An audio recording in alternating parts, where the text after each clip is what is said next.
On the cold morning of December 16, 1944, as the winter sun began to rise over the snow-covered Ardennes forest, Lieutenant Lyle Belk, just 20 years old, stood watch with his small group of 18 men from the Intelligence and Reconnaissance Platoon of the 394th Infantry Regiment.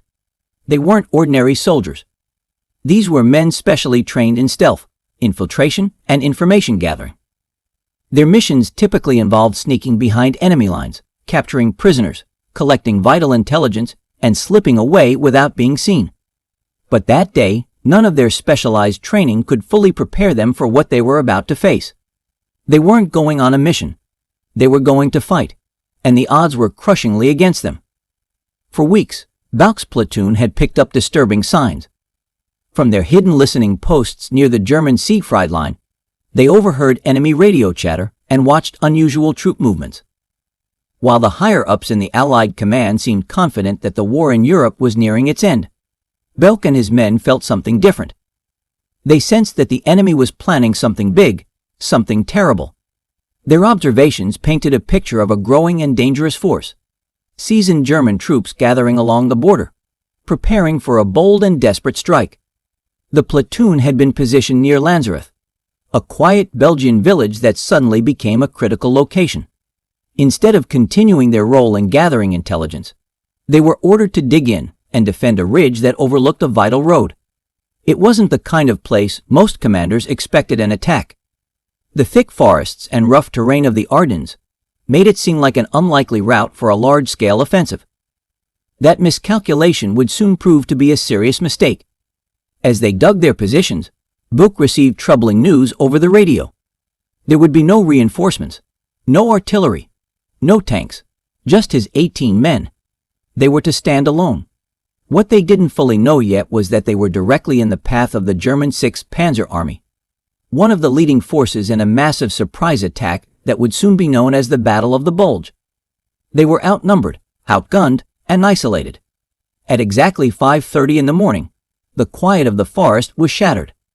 A thunderous artillery barrage opened the battle, shaking the ground and signaling the beginning of the German assault. For the next 20 hours, Belk and his men fought with a determination that defied the odds. Against nearly 700 elite German paratroopers, they held their position, refusing to give in. Wave after wave of enemy soldiers advanced, but the American platoon fired back with incredible accuracy and resolve. They were sharpshooters, well-trained and steady. Each man held his ground, knowing that surrender was not an option. Though Belk was young, he had already earned the respect of his men. In the 6 months since he'd taken command, he had shaped them into a tightly bonded, elite unit. Their previous missions had proven their courage and skill. They had gone deep into enemy territory and come back with valuable intelligence. They had taken risks that most soldiers never had to face, and they had succeeded. That day in Lanzareth, they drew on every bit of experience and discipline they had built together. When they had arrived in France through the port of Le Havre in November, they couldn't have imagined what December would bring. Just a few weeks after landing, they were sent to the Ardennes to relieve another division. While much of the Allied force was celebrating recent victories and looking forward to the holidays, Belk's men remained cautious. Something in the air didn't feel right. They had seen and heard things that others dismissed. Their instincts, sharpened by months of reconnaissance work, told them that the enemy was planning something dramatic. Those instincts were exactly right.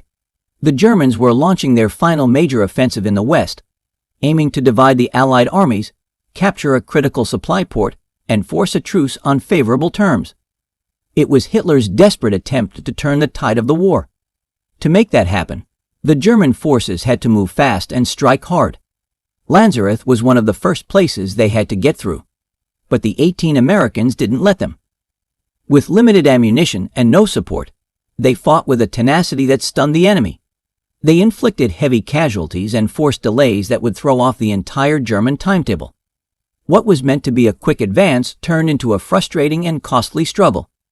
Those few hours of resistance would end up buying precious time for Allied forces to respond, regroup, and mount a counterattack. The bravery shown by Belk and his men during that long day in the freezing forest was beyond extraordinary. Despite the cold, the isolation, and the overwhelming force facing them, They stood their ground and refused to retreat. They knew what was at stake. Their resistance wasn't just a fight for survival. It was a stand that would ripple across the battlefield, helping to slow down one of the most dangerous offensives of the entire war. It took many years for the world to fully appreciate what happened at Lanzareth.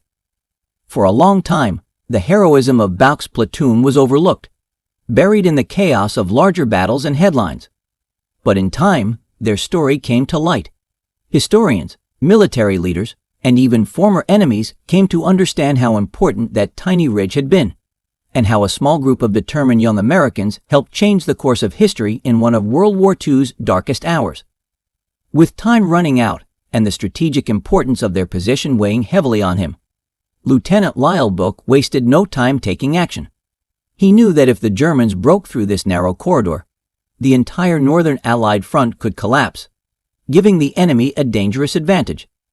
This responsibility fell to this small unit, and he was determined not to let them fail. Without hesitation, he split his platoon into 2 9-man squads. Alongside them stood 4 artillery observers who were usually responsible for directing howitzer fire, but were now forced into a completely unfamiliar and perilous role on the front line. Despite being unequipped for direct combat, they chose to fight side by side with the platoon, prepared to face whatever came.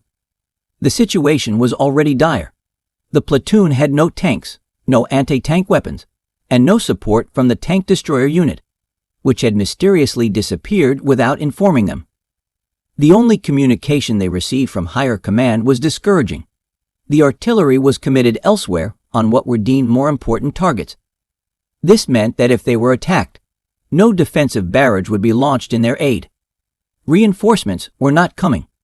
Air support was completely out of the question. Still, Bouck remained focused. The mission was clear. They had to hold the line.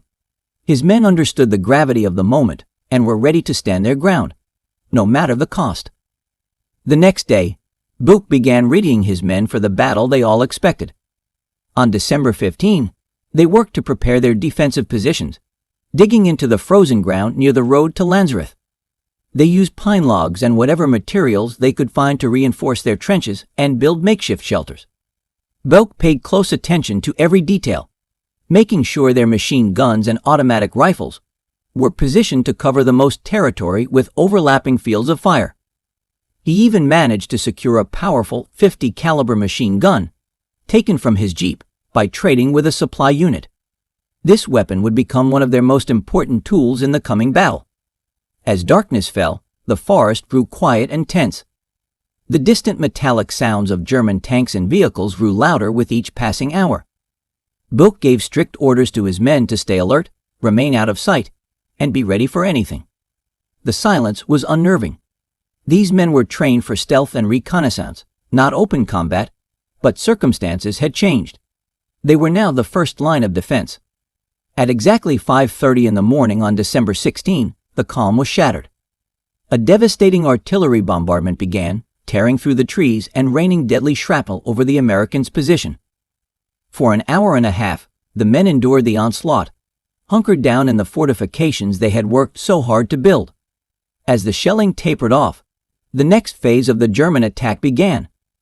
Infantry units from the German side surged forward in waves, determined to break through the American defense and clear the way for their armored divisions. Their goal was to punch through the Ardennes, reach Antwerp, and split the Allied forces in a final effort to change the course of the war. Leading this push was the 3rd Fallschirmjäger Division, an elite group of German paratroopers who, though no longer the same formidable force from earlier in the war, were still considered dangerous. Many of the men now in their ranks were either too young or too old, previously rejected for combat duty, but they advanced with confidence. More than 700 of them moved forward, certain that the small group of Americans would offer only minimal resistance.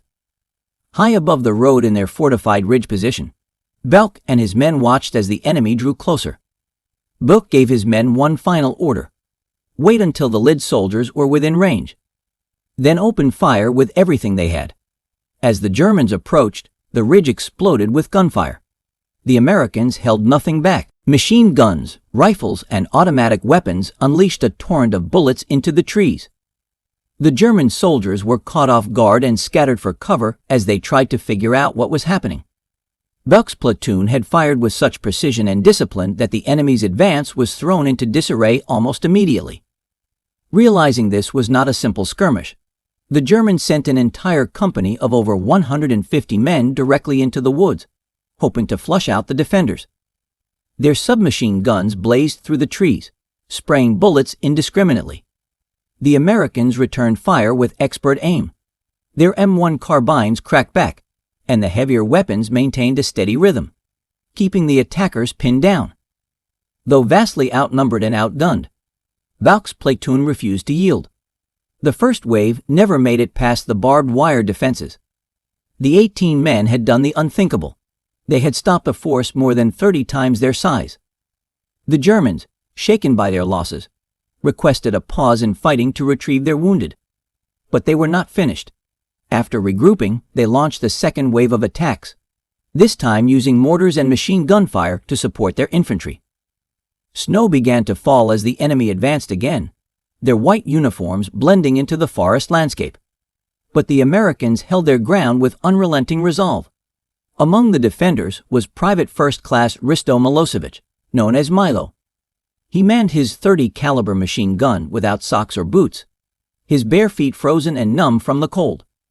His socks had been drying near the fire when the attack began, and he didn't have time to retrieve them. Even so, he never abandoned his post. He stayed in position, firing steadily into the enemy lines.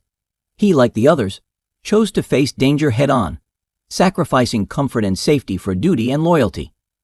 Each man understood the consequences of failure.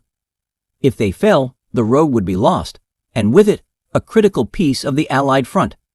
And so, they continued to fight, holding back a vastly superior force with bravery, determination, and sheer will. Not far from him, one of Buck's fellow soldiers was locked in a trance-like focus, moving instinctively from his M1 rifle to a grease gun, and then to his Colt .45 pistol, firing at the enemy with fierce determination. This young man, like the rest of his platoon, faced a non-stop storm of enemy aggression with nothing but grit, skill, and the will to survive.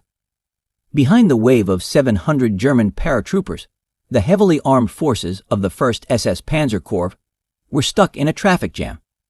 Their carefully timed plan was falling apart.